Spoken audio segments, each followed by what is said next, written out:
Good evening and welcome to Rock, Paper, Hand Grenades. I'm Joshua Solomon. Our fearless leader, Mr. Gary Hopper, is stuck in committee. Committee, Zoom call, whatever you want to call it. When they're done, Zoom call, right? yeah, it's a Zoom call, but it's a mix. But when they're done, Gary will step in and grace us with his presence. Until then, tonight we have Don Bolduc. You do, yes. How you doing, Don? I'm well. How's Victor? Victor's doing great. You know, Yeah. Victor was just recently the Guardian Angels Medical Service Dog of the Year. Good. So, yeah, so we're very proud of him. He's doing well. Hey, I like your belt. Look at You got a nice belt buckle, I too. got the same one. Yeah, That's nice, awesome. huh? Nice. Yeah. Great minds, right? Yeah, that's right. That's right. Yeah. Not that was really pretty on TV, but. So, yeah, how things going? I understand you got some news. Things are going great. You know, we're we stay very busy. We got our community activities that we do, and Meals on Wheels, and then I just got into the soup kitchen business, which is very rewarding. Last night, I learned how to make fried chicken. Really? Yes. How old are you? 32. Yeah, 58. And 32 years of marriage. No, I've never made fried No chicken fried before, and I've chicken, never huh? given much thought beyond eating it, right? Nice. But yes, I was very proud of myself for being able to, adapt to that, and really, the fried chicken and the mashed potatoes and the vegetables. What is that? I always can't, because I don't like it. It's the round ball green thing. Brussels sprouts. I don't like them. Wow. Yeah. I hate them. Yeah. I don't like them. Nobody I know understands why I hate Brussels sprouts. I don't like them either. But nonetheless, in the gravy, it was a great meal, and it's an honor to be involved in those kind of things. And then, of course, we start a new semester at New England College. I'll be teaching leadership in contemporary Africa, starting up on 3 February. In my class, first class starts on 3 February, but that's really good. And yes, I am again running for the United States Senate 2022 against my opponent there, Maggie Hassan, and we're doing the fundraising thing now, and we're putting together our team. And it's moving forward really well, but you never have enough time and you never have enough money at the end of the day. So we're within the 2-year window of the election, and we're not going to leave anything to chance this time, Good, right? Good. So I got 2 questions, and they're completely unrelated to each other. So the first one, you said you got into the soup kitchen business, meaning volunteering? Volunteering, or, right? Yeah, volunteering to go in there and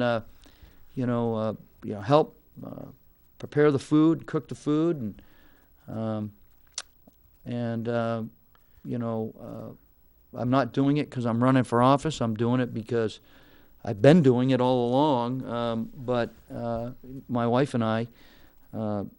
So this is something that pulls at our heartstrings. Particularly, we got into the delivering Meals on Wheels here in Manchester, by the way,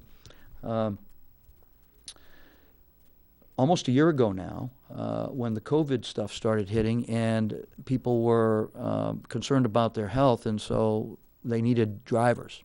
And so an all-call went out, and actually a friend of mine that's a driver said, hey, would you consider being a driver? And I said, of course, yeah. So we do that, and I think it's hugely important, and it gets you out there and gets you a real appreciation on what people are going through. Yeah. And that's important. Good. And New England College, you're going to be teaching remote or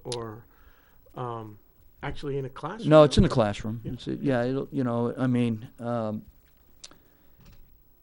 They have their program is that Tuesday, I teach on Tuesday and Thursday, so half my class is in the classroom with me, and the other half remotes in on Tuesday, and then on Thursday they switch, right? So we're in the classroom with half the class, it just switches over, right? It goes back and forth. So it's a combination of remote, virtual, Zoom, and in classroom. And I got to say, there's nothing that replaces the in classroom teaching and experiences. There's nothing. There's a I'm lot glad we have technology, but yeah, there's a lot of well, the technology thing. This whole thing has done some crazy things to what our daily lives, right? So the technology was there to start going full remote for schools, all the way up through college, from kindergarten through college. I mean, I spent a couple of days with my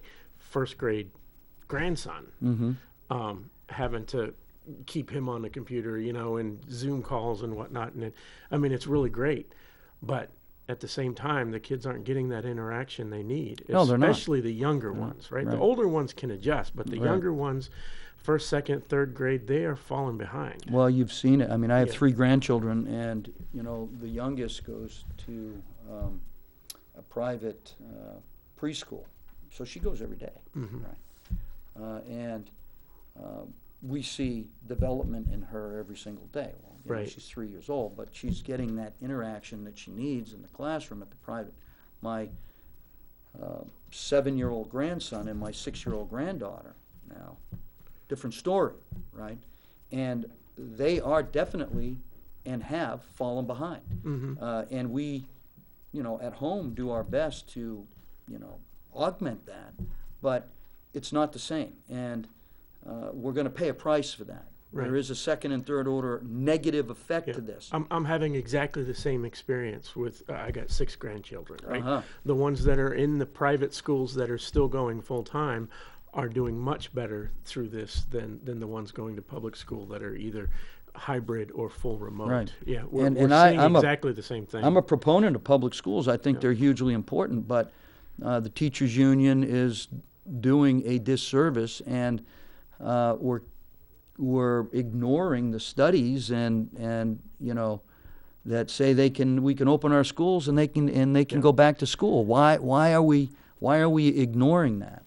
And it just perplexes me that we're still doing that here in New Hampshire. Right. The technology, like I said, it's a mixed blessing, right?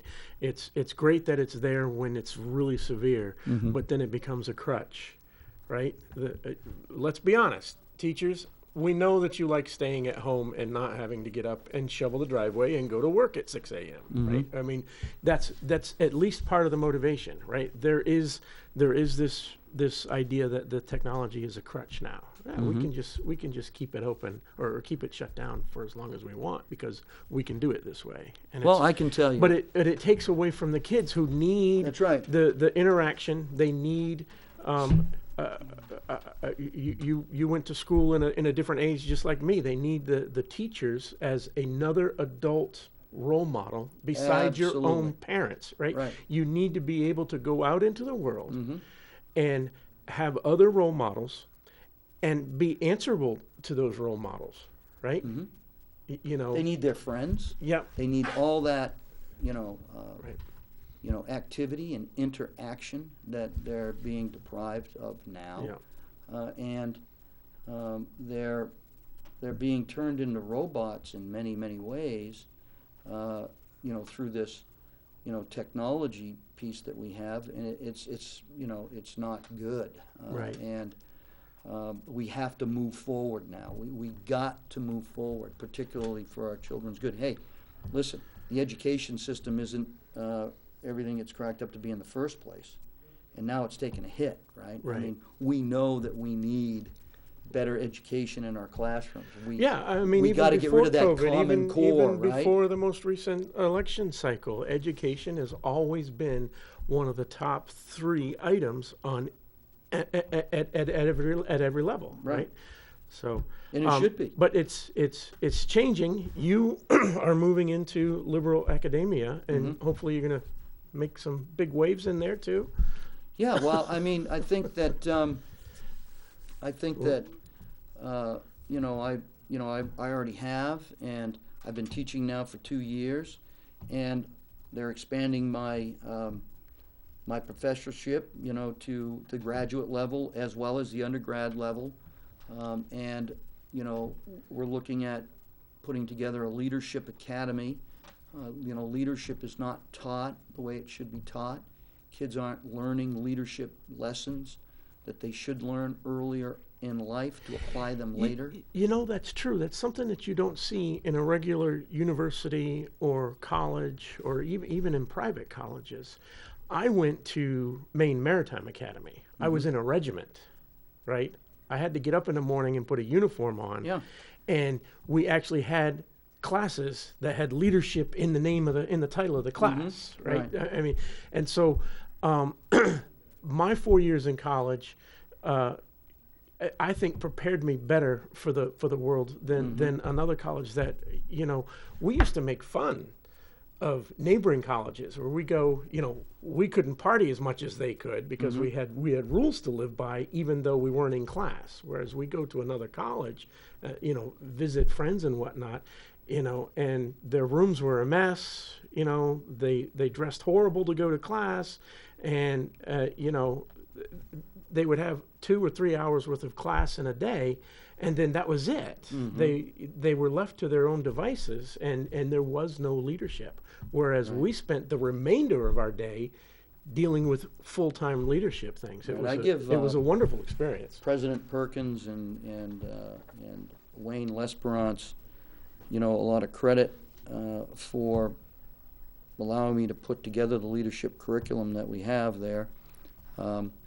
And because it's something that you don't see in other schools, and it's hugely important. And all my classes on Afghanistan, Africa, counterinsurgency, and domestic and foreign terrorism are in leadership are all in the political science department, and they're all electives, right? And so not only do I get kids from the political science, but also from criminal justice and many other majors, which I like as well, because that cross-section inside the classroom of different disciplines is positive, right? And whether you go into business, whether you go into criminal justice, whatever level, whether you go into political science, doesn't matter what you do, leadership is going to be very, very important.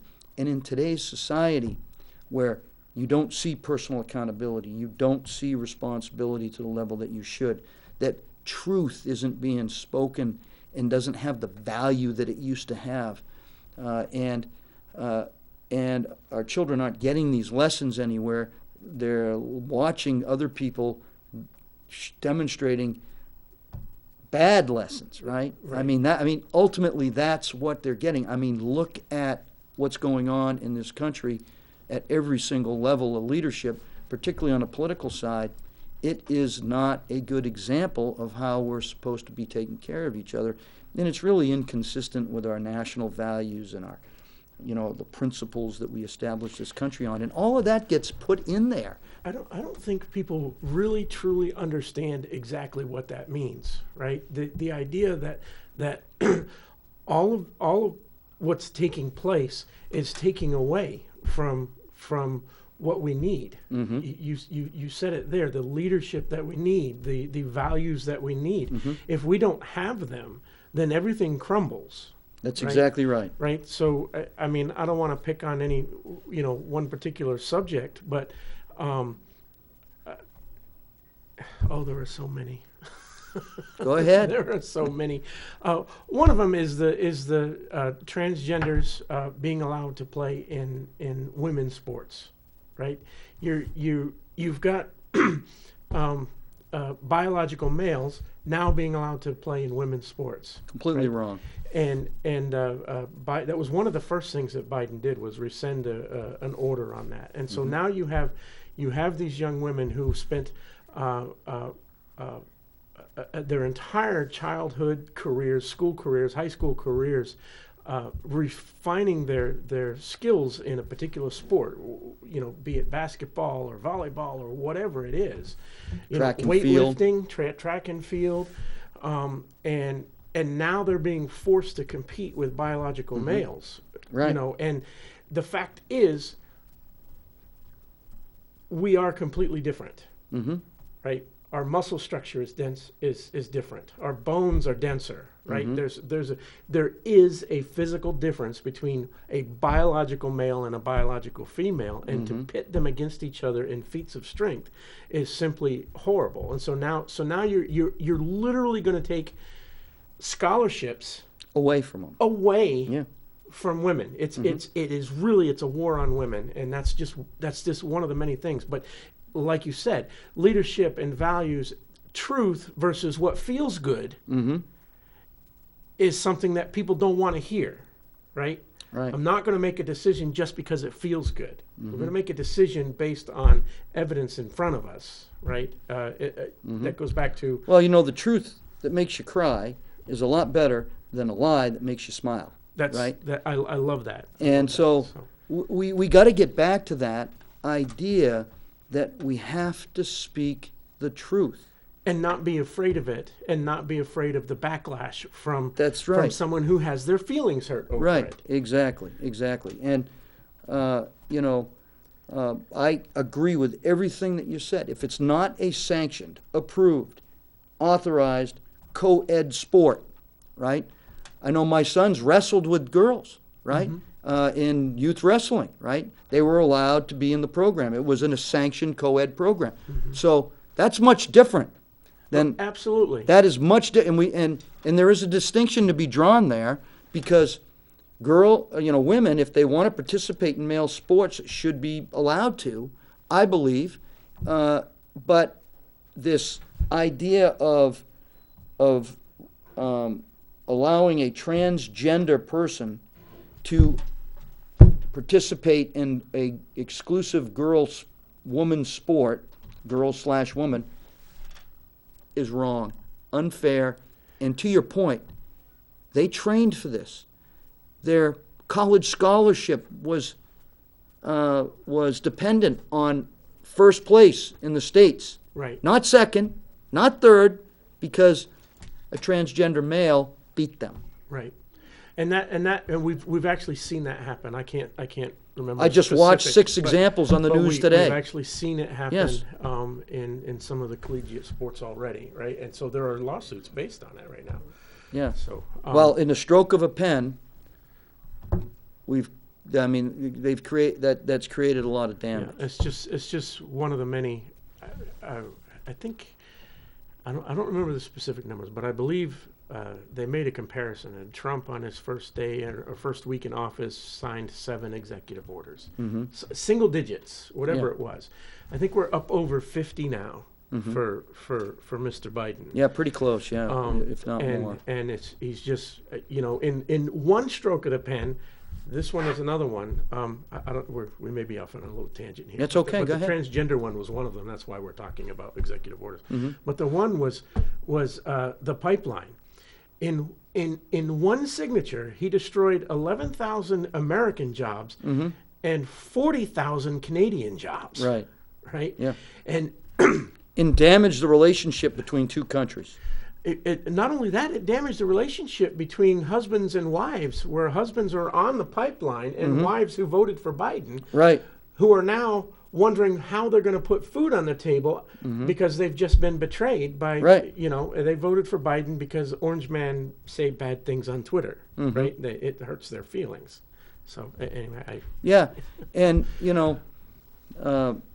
you're absolutely right. I didn't like that one. The immigration one, the border one, the wall. All these things. First of all, let's talk about leadership and apply it to that without even talking about executive Right. orders. exactly. No senior executive goes into the job day one, in my opinion, and makes radical changes that either their predecessor did because they didn't like them or they didn't agree with it or whatever. You Yeah. have to do an assessment. And the unintended consequences are just Are gonna be huge horrible. for 330 million people. Yeah, the immigration one where you signed, okay, we're going to open the borders, let them all in. We've got a caravan on its way. Yeah. right? That's all it took. We're just going to open the border. We're going to let them in. Mm-hmm. What are you going to do with them? How many of them have COVID? Yeah. Are they all? How many of them have are we not gonna only test COVID, but them? everything else? Do they get a test? Do they get background checks? Yeah. How many of them are carrying weapons? That's right. That's why, as a senior executive, and you're going to make decisions, you have to push away from the table. And you have to say, all right, we understand that things need to be done, but there's also a priority to this stuff, right? A huge priority. And right now, our economy is hurting. We have terrible fiscal responsibility issues. It's irresponsibility is what it is. And safety and security of America issues. We have China, Russia, North Korea, Iran that are a huge threat to the United States right now. And we are taking social agenda issues and front-loading them, right, to the detriment of other things that need to be done that you should be looking at first. And this isn't a criticism on President Biden or President Trump or anyone else. It is just what you do as a leader. And you got to think of the second and third order effects consistently. One thing that true leaders do is they will piss off everybody around them, right? Mm-hmm. Yes. Right. I got 12 people in my boardroom all screaming at me to sign this piece of paper, and I say, no. I either need more information, Mm-hmm. or I need to take a look at this that's outside of your purview, because you can't just agree with everybody. Right. If I sign this, 11,000 people are going to lose their job today. No, we're going to think about 11,000 Americans. Yes. 40,000 Canadians. Yeah. So, I mean, we're going to 51,000 people are going to be losing their jobs at a stroke of my pen. 40,000 of which are across the border, 11,000 on this side. We got to think about this, right? You don't like the pipeline? Well, why? I say it strengthens our energy position. It gives us jobs. It puts us in a position to where we're not going to be dependent on, or at least have the danger of being dependent. It's going to bring down energy costs. It's going to make gas cheaper. Look at what gas prices are doing right now. I mean, they're soaring considerably from where they were. We can't afford this. Yeah, that's just going to continue. And look, let's talk about keeping businesses closed. And the minimum wage to $15. It'll be a day that I will not be able to afford takeout pizza. Right. Right? I don't even know if Little Caesars is going to be able to stay in business. My wife and I talk about Little Caesars all the time. When I was a struggling lieutenant and we wanted to have pizza, family pizza, we went to Little Caesars. Little Caesars was our godsend. We could get 2 pizzas, a salad, breadsticks, and a liter of Coke for, what was it, $12.99, something like that? Mm-hmm. That's affordable, right? And thank goodness for Little Caesars back when we were just, struggling. Well, look what they're going to do now. They're going to make economic decisions at strokes of pens and all kinds of other things, and we're not going to be able to afford a pizza anymore. Well, at least you and I aren't going to be able to. They're using this $15 an hour minimum wage as once again a feel good, right? We're gonna $15 an hour for everybody in the country, and some people are going to double their pay. What's the minimum wage in New Hampshire? It's still $7.25, I think. Yeah. So that's going to double your income theoretically, right? Or it's going to cut in half the number of workers that work next to you, right? That's what it's going to do. Right. No, that's what it's going to do. But the feel good is, hey, everybody gets a pay raise. We're going to give a raise to everybody in the country. That's the message that's being pushed. But what's really taking place is you got the politicians in Washington saying, hey, we're going to bump everybody up to another tax bracket. And it's money. It's nothing but money in Washington's pocket. Follow the money. That's where it's going. Look at the decision. Where is the money going? Where is it coming from? How's that all being traced? And you'll figure out the political decision. And that's what we need to get away from. These political decisions are killing us, and they're hurting Americans, and they're hurting Granite Staters. And as long as we keep the same people with these same ideas, that are beholden to the same special interests and the same lobbyists and the same system that is making a career for them in public service, elected public service, which our founding fathers didn't intend for that to happen. It's happened, and now we got to do something about it, and it's called term limits, which I fully support, right? Didn't somebody just introduce something yesterday? Ted Cruz. Ted Cruz, yes. Yes. Ted the Cruz missile. Yes. And I think it's hugely important. The whole benefits reform needs to be done. It's part of my platform. It's part of the things that I talk about. I spent 33 plus years in the military. I only get 60% of my retirement, right? My base pay, 60%. That's it. Unlike senators and congressmen, right? And hey, I have to pay for my health care, right, forever and ever and ever, right? It's not free health care. Now, I say that, and I'm 100% disabled, so I do get it from the VA. But even the VA says, we recommend that you have private health care insurance just to backstop and cover you, right? Well, Right. why? Right. Well, they Right. know the reality to all that, right? And so these decisions are all economic decisions driven by politicians who are looking how they can help out the people that put them in office and that keep them in office. And unfortunately, the biggest problem we have in America today, outside of career politicians and people not telling the truth and lack of accountability and transparency on that side, is on our side, complacency. We don't do our homework. We listen to the establishment, we listen to rhetoric, we listen to all this stuff, and we buy off on it. We don't do our own homework, and like the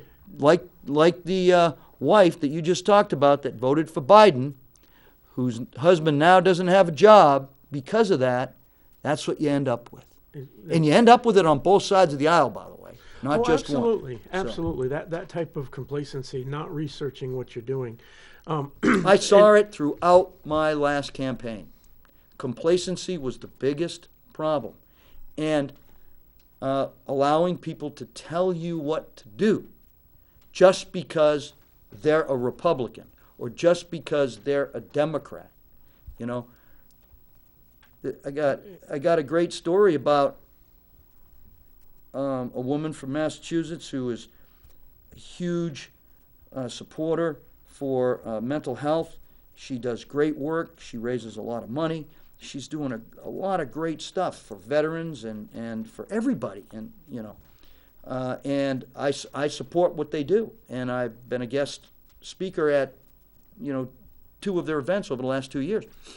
And she says to me, you're really someone I'd like to support, right? I'd like to assist you with your campaign. I said, oh. Well, that's great because Incoming call. I want somebody to support. I want someone like you working with me. Right. Do you realize I'm a Republican? She says, oh, well, then I can't support you. Nice. Yep. Good evening. You're on Rock, Paper, Hand Grenades. Where's Gary tonight? Gary is in committee. So Oh. the committee meeting went late. He's on a Zoom call in an undisclosed location, and he's anxiously waiting to vote so that he can destroy the liberal agenda. But nope, he didn't want to leave the committee call in order for and lose. So. Oh. Well, I wish him good luck. All righty. Bye-bye. All right. Bye. She just wanted to know where Gary was. I guess so. Right. I'm not good enough. I haven't been Yeah. here long enough. 2 years isn't enough to get name recognition. So you see what I'm saying? It's about the person. It's about the best person for the job, and we need to get back to that. And I've been telling a lot of people, my Yeah. R next to my name, There was a label there that Yeah. she didn't like. she didn't like the Yeah. label. And Don Bolduc isn't just that label. Right. Right? I am a good Republican.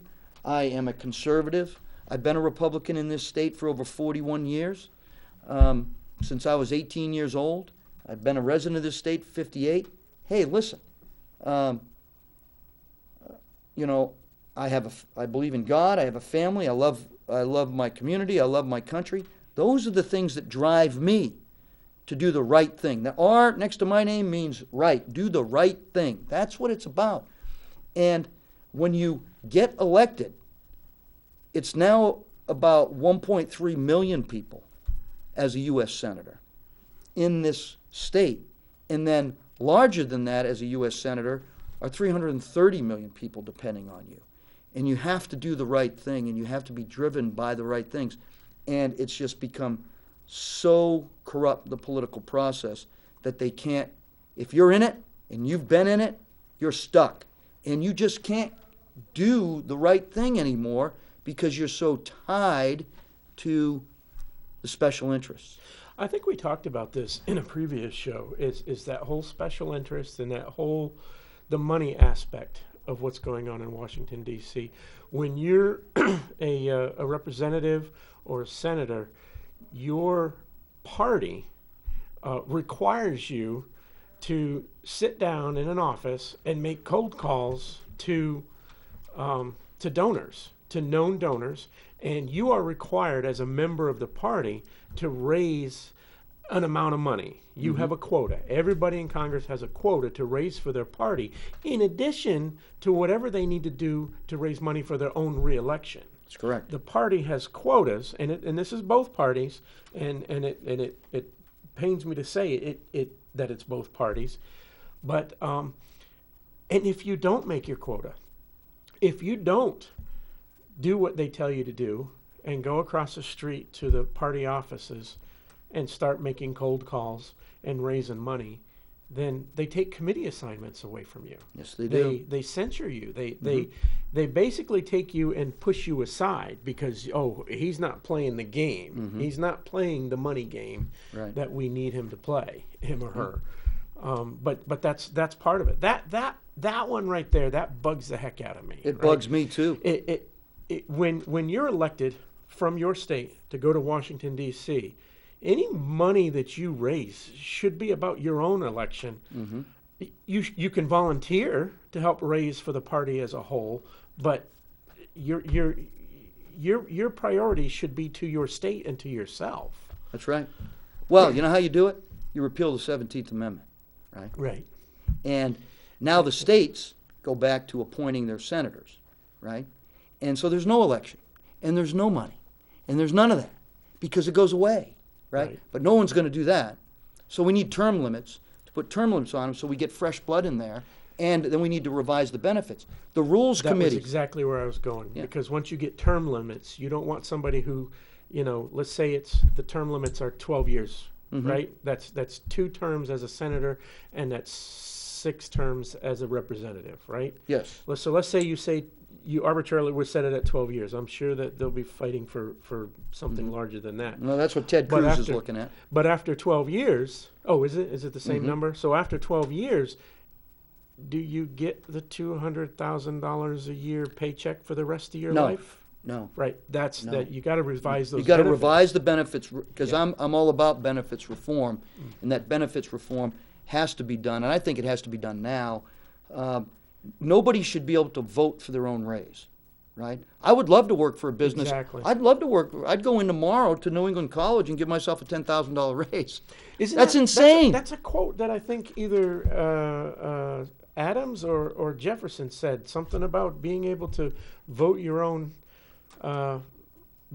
paycheck. We're eventually going to topple over. And look, they've tried to weave. Well, that's exactly what's happening on the Senate side. They're trying to. During the COVID and economic crisis, they're trying to weave in pay hikes and benefit hikes on both sides of the House. Wrong answer. I don't care if you're at the state level or the federal level. During an economic crisis, you should not get a raise. Well, not only that, but if you are taking away the financial means of the entire country. Right. And 330 million people are now subject to whatever rules you arbitrarily put in place to shut down your small business. Right. you don't get to keep your paycheck at the same time. No. They're not feeling the pain of their decisions. Right. They're not in it They're not for subject you. to their own decisions. Exactly. And that was the same case with universal health care, right? Yes. Right? They've got their own Congress and government official health care, but they weren't subject to the rules and the penalties for not signing up to Obamacare. Right. In the military, you know, as an officer, you eat last, right? I mean, that's just a rule. I mean, you know that. It's a rule. We eat last. Well, I'll never forget the time we were in the field and we were getting a hot meal for the first time in about, 2 weeks. It was all, C rations, MREs, that kind of stuff. And I was standing at the mess tent, and as my guys were coming into the mess tent, I was just seeing how they were all doing, checking in with them, talking to them. And they go in, they get their chow, and they'd move out, and they'd go do their thing. So after everyone ate, I went in, I looked at the mess sergeant, and I said, "Hey, has everybody eaten?" The mess sergeant said, "Yep, everybody's eaten." I said, "How about your guys?" "Yeah." He goes, "Sir, everybody's good." And then he looked down, and he goes, "But I don't have any more chow." Right? And I said, "Hey, that's all right. I mean, I got lickies and chewies in my hooch. I'm good to go." Well, 10, 15 minutes later, I got a knock on the door, and he said, "Hey, sir, here's a plate of chow. Guys heard you didn't get any chow, and they all took a little bit off their plate to get to you." All right? Well, that's how it should work. That's how it should Right? work. That's how it should work. I mean, And I they're hate taking saying chow it, off but of our plates right now. They should be getting the leftovers, not That's right. taking from us. Not taking from us. And that's what they're doing. And that's the point of my story. And that's the point of my philosophy. That's how I will be when I go down there. That's not what you have there now. And potentially, that's not what you could put there, right? So, we have to look at the person. We have to start doing things differently if we want the bottom line to change. So how do we get to term limits? I mean, we have tossed this idea around for decades now. But the only way term limits gets through Congress is to get through Congress. That's right. Right? The only so they have to. They're not going to allow it, are the they? folks that vote on their own pay raises are now being asked to vote on their own term limits. So the next best thing is a constitutional amendment, but even that has to get through Congress first. So how do we get there? Well, I tell you what, We've one been of the talking things about I'm it for a doing. long time, but Yeah. I believe that we'll get there eventually, but I don't think we'll get there as fast as we need to. No, exactly. And we needed to do it yesterday, so we're not going to get there.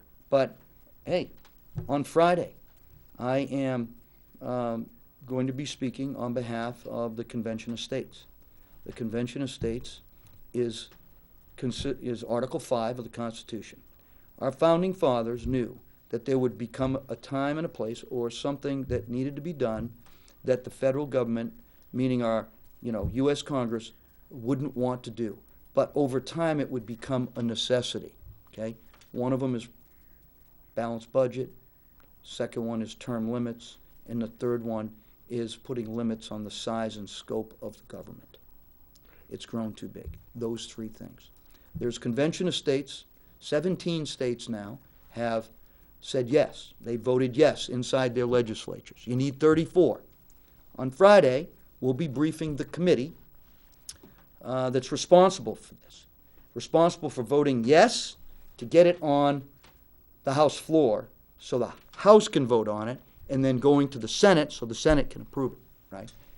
If we do that, then that is an avenue. But it's a longer avenue, obviously, but it's the only other recourse we have.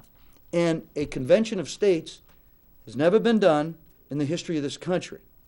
So it's not something But it's that's... allowed for in the Constitution. But it's allowed for in the Constitution, Article 5. A lot of concerns people have is, oh, well, runaway, convention of states, you'll open up a convention of states and then people will pile on. No. You're voting on, your legislature is voting on specific things, and those three things that I just talked about are the three things that people are very, states are very concerned about. And we want to get it through our state. So I'll be talking about it because I believe in these three things passionately. The size of our government, 2 million people, all the money going to it is just insane. Isn't that that's larger than our fighting forces, isn't it? Yes, it is. It is. We got more people in government Right. than we have in reserve for the That's coming right. China threat. That's exactly. That's exactly right. That's fabulous. And now, so we, it's too big. We haven't passed a budget on time since 2006, and we haven't had a balanced budget since Clinton, right? And the reason we got a balanced budget with Clinton is because, one of the last times this has happened, is we've had the Speaker of the House and the President. The time before that, it was Reagan and Tip O'Neill. Right. Then it's,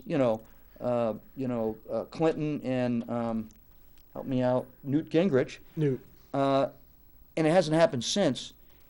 There's been a huge decline in bipartisan work along the most important lines: economy, fiscal responsibility, safety, and security. That's another thing. A lot of people, we need to be bipartisan. We need to compromise, and I don't think we do. Right? We don't. Every time someone uses the word bipartisan or uses the word compromise, it means that conservatives have to give up their values. That's what they really mean by it. Right. But even further than that, the founding fathers drafted the Constitution, and the Constitution was ratified by the states with one particular thing in mind. And that is, there will be conflict in Washington. There will be stalemate. This business of not getting anything done is exactly what's supposed to happen.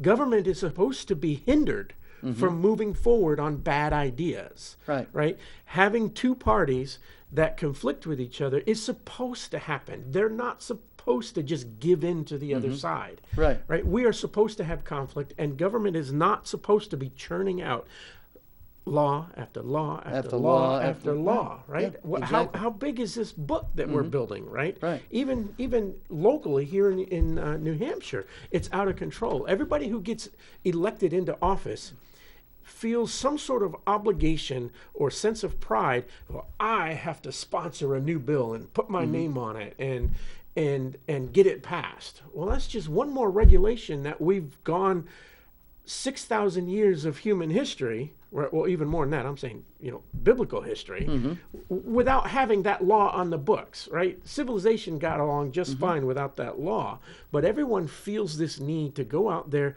and, just because I was elected, I need to implement something new, right? I would like to see a legislator get elected and go in there and just run ripshod and get a whole bunch of crap repealed. That's right. Right? Let's reduce this mess. Let's That's not increase my it. focus.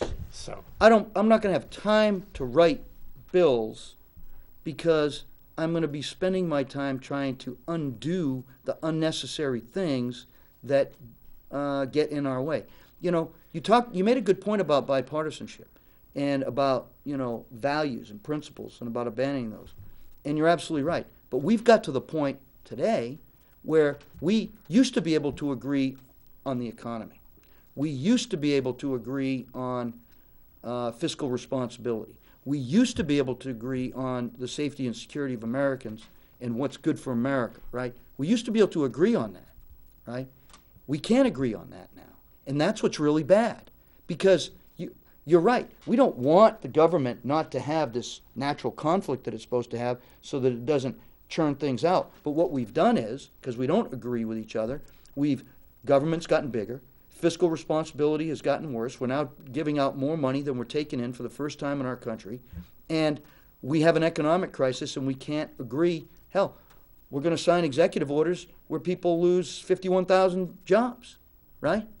I mean, that's insane. What are we thinking? And so that's what's needed. That's not bipartisanship. That's common sense. That's a better way to run a railroad, right? I mean, obviously, we're not doing it very well, and we can see it, and people aren't being listened to. The wrong people are going down there, and they're doing the wrong things. Why? for themselves. It's for themselves, and it's all in that feel-good image. Look at all right? these career Everything politicians. has to be spun. They got 30, 40 years, and they're multimillionaires. You should not be able to become a multimillionaire in a public service job. No, if even with their salaries, they have homes, and they have to maintain homes back in their home states, Yeah. right? But they also have to have a home in Washington, D.C., right? They have to have a place to go at night, Right. right? And then they also have to have traveling back It used to and be their forth, office right? until they got rid of So that. with the salaries that they have, and the places they come from, you can't maintain 2 households with that kind of a salary, No. right? I mean, yeah, it's 100 and what's the minimum? It's like 150, 130, and then if you're a committee chair, you get a bump or something like that. but it's- 174,000. So The average right. senator gets paid 100. So that's not enough to keep 2 households, right? And over the course of 20 years, you become millionaires and or billionaires. Something's happening, Right. right? My wife and I have discussed this. You get elected senator, we can't afford 2 homes. We know what it's like to live in Washington, D.C. I did it. We did it. Yeah. We did it. It's one of the most Right. expensive places on the planet. So we're not going to do that. I will find a place to rent, a room to rent. I will find something, but I can't afford to buy a home, and I'm not going to buy a home. My home is in New Hampshire, right? That's where it is. That's where she's going to stay, and I'm going to go down there and do my, Freshman congressman, hey, let me tell you how it works down here. We can upgrade your apartment if you sign on to this. yeah, bull. Yeah. No, Bull. that's the first thing that's going to happen. Within the first week, Yeah. that's exactly what's Well, going to of happen. course, people are going to come in. The Yeah. door's going to, the door's going to open. They're going to be disappointed. I will work for the right thing, not the wrong thing. And sometimes our objectives will be in line, but I'm not going to take any money for it. I'm not going to take any money to do it, for the sake of doing it, and I'm not going to take any money for doing the right thing. It's just not going to happen. You see what I'm saying? Yep. It won't happen. I have no reason to do it. Plus, I'm term limiting myself. I'll only run 2 terms if I get the honor and privilege to be able to do that. But I'm not going to go down there to make money off of your back. And I'm certainly not going to do anything that's going to hurt that. Hello, sir. How are you? Representative, the Honorable. Hey, Gary. Gosh, that was horrible. Gary, you're late. Go ahead and say hello to Gary. I We know. actually had people calling, saying, "Where's Asking, Gary? where are you? Where's Gary?" I was on. Victor wants to say hello. Oh gosh. Hi, Victor. So no, I was. I don't like driving after dark, so I wanted to get here. And the committee hearing, the criminal justice was still going on. Yeah. So he says, "Well, we're about to exec. You have to get back on." So I had to go. I was on Zoom. Mm-hmm. And then they were giving me grief because I was, driving. So, but I wasn't participating. I was just, listening. So I finally got here over near the parking garage just before they started voting. So I was stopped and I could vote. And then the Democrats started complaining about the fact that I was in a different location, whereas a lot of the Democrats are already on Zoom. So somehow that was wrong, that I changed locations. So it was just you can't say poop show on the, you can't say that, can you? Not the real word, I don't think. No, not the real word. So it was just ridiculous. Then it's so ridiculous today. So there's Debbie Alschlitzer. I'm gonna butcher her name, but I don't care. Hey, she's from Stratham. Oh gosh, is she horrible? So she, there was a video. One of the guys had his tablet up, right, taking a video, and one of the lady that was on our show last week comes over, and I go up and say hi, and I didn't have my mask on for 20 seconds. Let's show that picture, Brendan. Which one? Of Gary. The Twitter picture. There it is. So there's a picture of Gary like he said, he just stood up. I stood up, and because you forget to put on a mask, because most people don't wear them constantly. I forget about it all the time. Yeah. So I stood up and I went over and say hi, and so they took a screenshot of Scott Wallace's tablet, and then posted it on Twitter, and trying to embarrass me. It's like, how Good luck, right? yeah, how pathetic is that? It's pathetic. What did they say? It says despite one death and another illness, several weeks in an ICU, the packed house, the New Hampshire. I can't read it because it's blurry. Does she know that the statistics But for masks basically, isn't she's working? complaining that know. there's no mask required Right. in the.